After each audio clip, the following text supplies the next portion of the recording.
এবং স্মার্ট মিটারের নামে যেটা চলছে আমি মনে করব এটা ভদ্রলোকি তোলাবাজি, একদম ভদ্রলোকি তোলাবাজি। স্মার্ট মিটার পৃথিবীর যেই জায়গায় লাগিয়েছে বিভিন্ন দেশে মানে এ সম্পর্কে প্রশ্ন ওঠার পর অনেক দেশ বন্ধ করে দিয়েছে।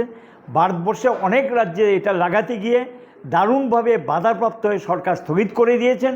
আমাদের রাজ্যের সরকার একবার এটাকে বন্ধ করেন আবার চালু করেন, এবং এখানে গিয়ে এখন শোনা যাচ্ছে যেটা আরেকটা নিউ টেকনোলজি নাকি একটা প্রাইভেট এজেন্সিকে দিয়ে স্মার্ট মিটারের ভিতর একটা নতুন যন্ত্র লাগিয়ে দিচ্ছেন, যেটার মধ্য দিয়ে স্মার্ট মিটারে যে রিডিংটা যাবে। এটার একটা জিনিস আমরা গ্রাহকদের উদ্দেশ্যে বলতে চাই, এই স্মার্ট মিটারের বিপজ্জনক দিক এখন কি দেখতে পারবে আগামী কয়েকদিন পর। সেটা কি, এখন গিয়ে যে ট্যারিফটা নির্ধারিত 24 ঘন্টা একই দামে বিদ্যুৎ পায়, এখন গিয়ে এই স্মার্ট মিটারে টেকনোলজিটাই এভাবেই তৈরি করা, প্রযুক্তিটা এভাবেই তৈরি করেছে, এখানে গিয়ে ঘন্টা হিসেবে তারিখ ঠিক করতে পারবে। এখন ধরুন দিনটাকে যদি 3 ভাগ করতে পারে, 2 ভাগ করে এক একটা সময় এক একটা রেট করে দেবে। মানুষ যখন বেশি সময়ে বিদ্যুৎ ব্যবহার করেন, ব্যস্ততম সময় পিক আওয়ার, এই সময়ে গিয়ে হয়তো দামটাকে ডাবল করে দেবেন। তাহলে গিয়ে এটা ওই স্মার্ট মিটারে এটা একটা অটোমেটিক রিডিং আসবে, তার থেকে স্মার্ট মিটার থেকে বেরিয়ে আসবে। এইটা লাগু করার জন্য এটাকে তারা নাম দিয়েছেন ডে টাইম ট্যারিফ, এবং এই ট্যারিফটা লাগু করার জন্য এই স্মার্ট মিটার লাগানোর জন্য তড়িঘড়ি এই সমস্ত করছে গ্রাহকদের সর্বনাশ করার জন্য।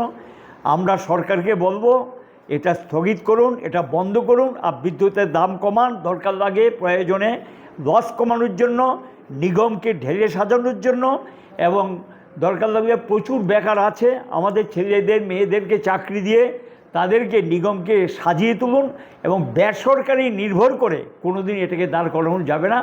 এটা মূল লক্ষ্য হলো এই নিগমটা মুখ থুবড়ে পড়বে, এটা সর্বনাশ হয়ে যাবে, এবং এমন জায়গায় নিয়ে এটাকে দাঁড় করাবে যখন গিয়ে আর এটা দাঁড় করানোর মতো কোনো অবস্থায় থাকবে না। মুখ থুবড়ে পড়ে বেড়ার জন্য, বেসরকারিকরণ করার জন্যই সুকৌশলে রাজ্য সরকার এবং নিগম এই পদক্ষেপগুলো গ্রহণ করছে। আমরা বলবো অবিলম্বে বর্ধিত মূল্য প্রত্যাহার করুক, স্মার্ট মিটার লাগানো বন্ধ করুক, গ্রাহকদের উপর পরিষেবাকে উন্নত করুক, এবং এই ব্যবস্থাপনাগুলোর কথা যেগুলো আমরা বললাম সেগুলো লাগু করুক। হয়েছে বেসরকারি সংস্থা, আদানি আম্বানির মতো টাটার মতো লোকরা সাপ্লাই করেছে। এখানে স্মার্ট মিটারের ভিতর কী করে আছে, কি অবস্থা চলছে, এটা কি দেখবেন তারা কি সেখানে টেকনিক্যাল ম্যান?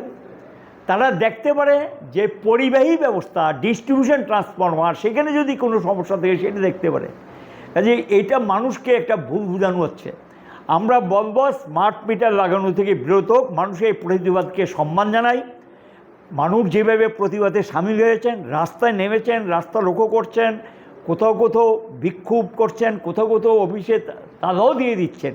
যদিও তালা দিয়ে দিক এটা আমি সমর্থন করি না ব্যক্তিগতভাবে, কারণ বিদ্যুৎ একটা অত্যাবশ্যকীয় ক্ষেত্র, আর সাধারণ বিদ্যুৎ কর্মীর বিরুদ্ধে জেহাদ করে তারা আক্রান্ত হোক এটাও সমর্থন করি না, এবং এরা এর জন্য দায়ী না। দায়ী হলো পরিচালন কর্তৃপক্ষ এবং সরকার। মানুষের এই আন্দোলনকে যদি তীব্র না করা যায়, মানুষ যদি রাস্তায় নামেন, আপনি কোন দল করবেন সেটা আপনার ব্যক্তিগত ব্যাপার, সেটা যার যার ইচ্ছে অনুযায়ী দল করুন, কিন্তু আপনাকে তো বিদ্যুতের দাম বেশি দিতে হচ্ছে যে দলই করুন।